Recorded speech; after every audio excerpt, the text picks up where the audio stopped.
Chapter 15 Mr. Collins was not a sensible man, and the deficiency of nature had been but little assisted by education or society, the greatest part of his life having been spent under the guidance of an illiterate and miserly father; and though he belonged to one of the universities, he had merely kept the necessary terms, without forming at it any useful acquaintance. The subjection in which his father had brought him up had given him originally great humility of manner, but it was now a good deal counteracted by the self-conceit of a weak head, living in retirement, and the consequential feelings of early and unexpected prosperity. A fortunate chance had recommended him to Lady Catherine de Bourgh when the living of Hunsford was vacant, and the respect which he felt for her high rank, and his veneration for her as his patroness, mingling with a very good opinion of himself, of his authority as a clergyman, and his right as a rector, made him altogether a mixture of pride and obsequiousness, self-importance and humility. Having now a good house and a very sufficient income, he intended to marry, and in seeking a reconciliation with the Longbourn family he had a wife in view, as he meant to choose one of the daughters, if he found them as handsome and amiable as they were represented by common report. This was his plan of amends, of atonement, for inheriting their father's estate, and he thought it an excellent one, full of eligibility and suitableness, and excessively generous and disinterested on his own part. His plan did not vary on seeing them.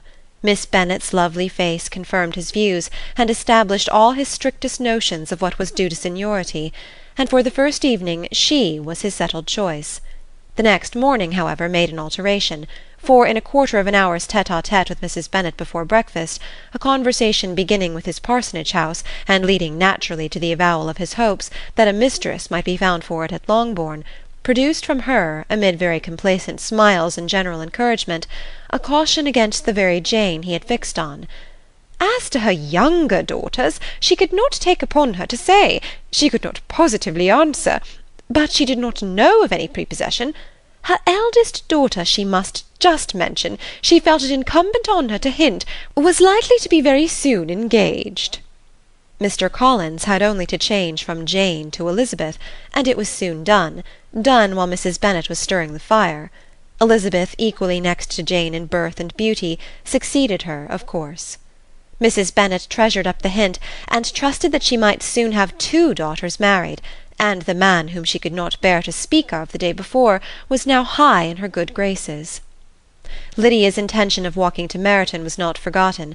Every sister except Mary agreed to go with her, and Mr. Collins was to attend them, at the request of Mr. Bennet, who was most anxious to get rid of him, and have his library to himself, for thither Mr. Collins had followed him after breakfast, and there he would continue, nominally engaged with one of the largest folios in the collection, but really talking to Mr. Bennet, with little cessation, of his house and garden at Hunsford.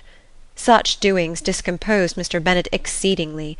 In his library he had always been sure of leisure and tranquillity, and though prepared, as he told Elizabeth, to meet with folly and conceit in every other room of the house, he was used to be free from them there.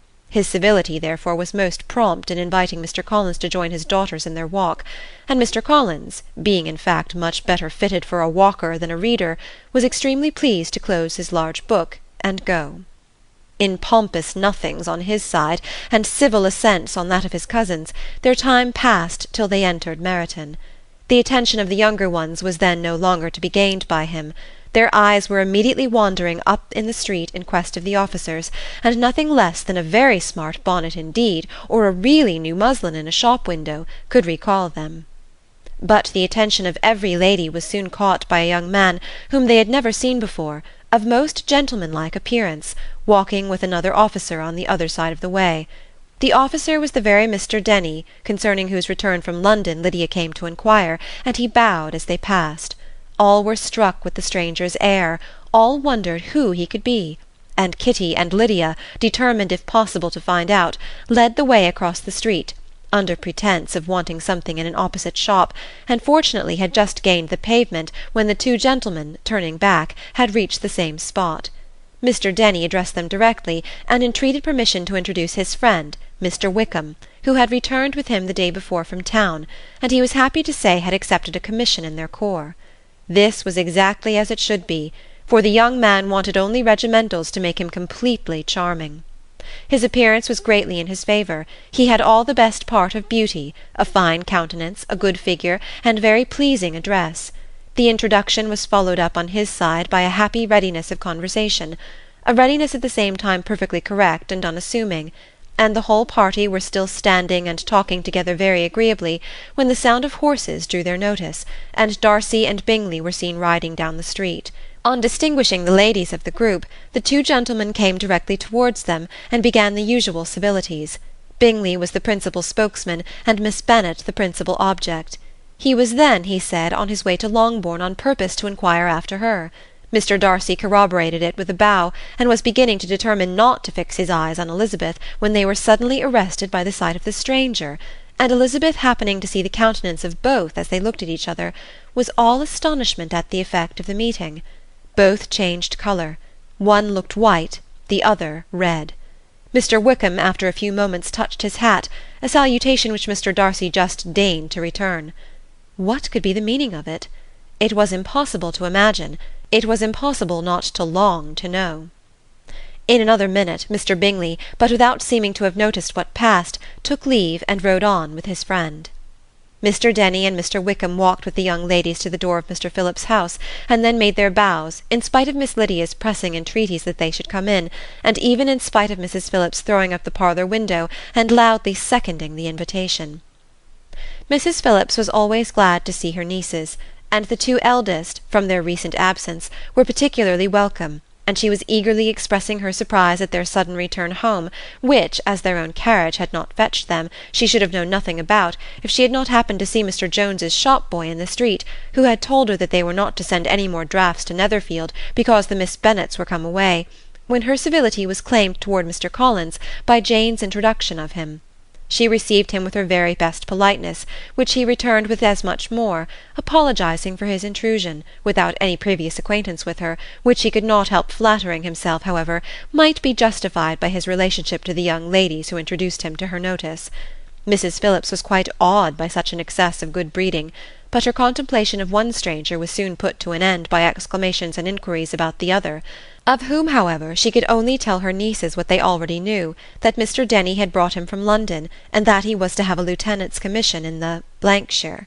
She had been watching him the last hour, she said, as he walked up and down the street, and had Mr. Wickham appeared, Kitty and Lydia would certainly have continued the occupation, but unluckily no one passed windows now except a few of the officers, who, in comparison with the stranger, were become stupid, disagreeable fellows.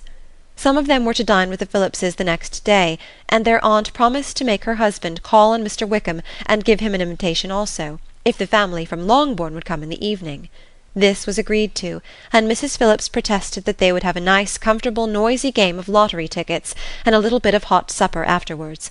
The prospect of such delights was very cheering, and they parted in mutual good spirits. Mr. Collins repeated his apologies in quitting the room, and was assured with unwearying civility that they were perfectly needless. As they walked home, Elizabeth related to Jane what she had seen pass between the two gentlemen, but though Jane would have defended either or both, had they appeared to be in the wrong, she could no more explain such behaviour than her sister. Mr. Collins, on his return, highly gratified Mrs. Bennet by admiring Mrs. Phillips's manners and politeness. He protested that, except Lady Catherine and her daughter, he had never seen a more elegant woman, for she had not only received him with the utmost civility, but even pointedly included him in her invitation for the next evening, although utterly unknown to her before. Something, he supposed, might be attributed to his connection with them, but yet he had never met with so much attention in the whole course of his life. End of chapter 15.